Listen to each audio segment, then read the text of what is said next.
سير سير سير سير.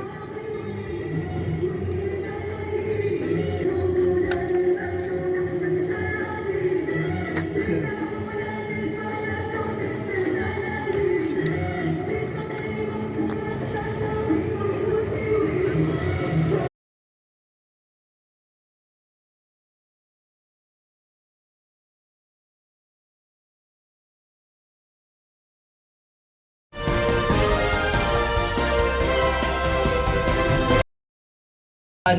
الأستاذ عبد الإله نجيم فليتفضل مشكورا.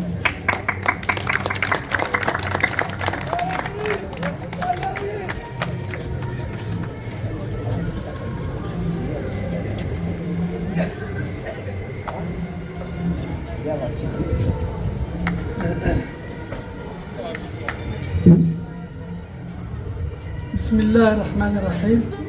السلام عليكم أيها الإخوة والرفاق. أولا نشكر نقابة اللجان العمالية التي هي من بين العشرات من النقابات بالمغرب التي اختارت شعار يا عمال العالم اتحدوا مع فلسطين، لأن فلسطين من القلب وهي نبراس ومعيار للقومية العربية والوحدة العربية. الرفيق الأمين العام الوطني للنقابة اللجان العمالية، أيها الرفاق والرفيقات، زملائي وزميلاتي الصحفيين والصحفيات والمراسلين والمراسلات، وكذا المصورين خلف الكاميرا وآلة التصوير، وكذا تقني الإعلام، الرفاق العمال والعاملات في شتى القطاعات والمنضوين تحت لواء اللجان العمالية المغربية. أولا نشد بحرارة على صمود الأمين العام للجان العمالية الرفيق بالمامون رغم كل الإكراهات المحيطة، لكنه وكذلك نقابة اللجان العمالية لم تحد على مبادئ الديمقراطية الحقة حقوق الكاملة للطبقة العمالية ببلادنا، ولم يبيع نفسه بالمال، لم يبيع نفسه بالمال أو المراكز، فتحية له على تشريفنا وعلى بقائه مخلصا لعهد الرفقاء الأحياء منهم والأموات. زملائي، لا ننكر بأن وطننا والحمد لله يتغير للأحسن اقتصاديا، صناعة وفلاحة ورياضة وعمران وطرق إلى الآخر، لكن الكثير من القطاعات ما زالت تعاني من الفوضى ومن الضبابية التي يستغلها عديم الضمائر واللاوطنية. ومن هذه القطاعات مجال الإعلام، مما لا شك فيه أن مقاولة الإعلام هو السلطة الرابعة، فهذه المقولة لم تعد سارية المفعول، لأن السلطة وهي الحكومة لم تهتم بهذا القطاع الهام الحيوي، وتركته يعيش في الفوضى واللامسؤولية، وبهذا تكون قد تهدم ما قد تبنيه في مسيرتها. وسبب هذا الإهمال الذي يطال حقل الإعلام هو ترك قطاع الإعلام في يد مجموعة سياسية معينة لمدة نصف قرن من الزمن، حتى طالت لهذه المجموعة المحتكرة الإعلام المخالب والقرون الحادة تسرع كل من اقترب منها. إن مسيرة الوطن مع الأسف لا تسايرها مسيرة الإعلام. إن الأموال الضخمة التي تضخ في جيوب المحتكرين للقطاع مع الأسف لا تذهب إلى من يستحقها بسبب القوانين المتلاحقة للقطاع، هذه القوانين العرجاء والمريضة والتي تحتاج دوما للعلاج وللمسكنات هي أسباب المشكل، وهي من تؤخر تطور القطاع للأحسن. والذين وراء هذه القوانين هم الساعون لوضع العراقيل والحواجز أمام فئة الشباب الشباب الجيل الجديد الذي يسعى لتسلم الريادة.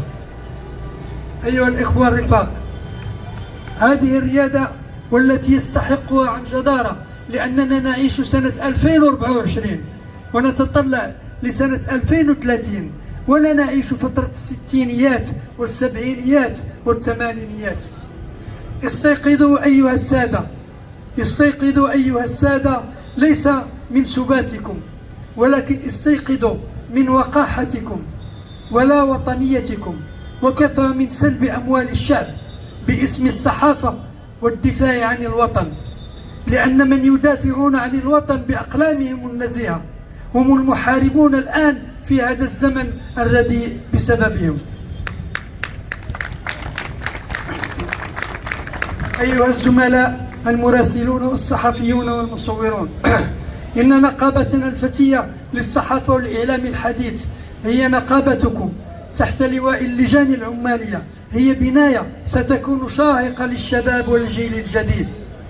إن الجالسين على عرش الإعلام حاليا لم يستوعبوا بعد أننا نخطو في ساحة القرن 21، قرن الرقمنة والتكنولوجيا المتطورة، وأن عهد صحافتهم الورقية قد ولى بلا رجعة. لكنهم لم يستوعبوا هذه العاصفة التكنولوجية التي لا بد أن تقتلعهم من الجذور اليوم أو غدا، وإن حواجزهم بالإجازة أو الماستر لن تمنعنا قنوات اليوتيوب، لم تمنع قنوات اليوتيوب وصفحات الفيسبوك.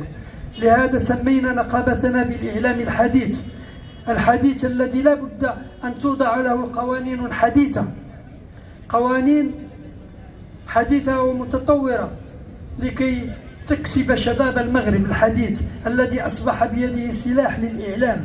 ووطننا في حاجة لهذا السلاح، لأن العدو الجار يستعمله ويحتضن الشباب ويمدهم بالمال لكي يحاربوننا.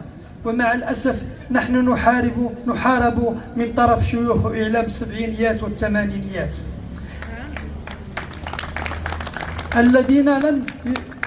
الذين لم يركبوا بعد قطار الإعلام الحديث ولن يستطيعوا ركوبه لأنهم متخلفون، وإن ركبه بعضهم فمن أجل نشر الوساخة والفضائح والجنس، من أجل تخريب العقول وكسب المال وتكميم الأفواه الحرة، وتتم مكافأتهم مع الأسف بالدعم لكي يتغولوا أكثر. وفي الأخير نعاهدكم بأننا على الدرب سائرون، وأكيد أننا سوف نضع المشعل في أيدي آمنة من الجيل الحالي ليستمر إلى الأمام حتى تتحقق المطالب وتعم العدالة وهذا القطاع اليتيم. والسلام عليكم ورحمة الله وبركاته.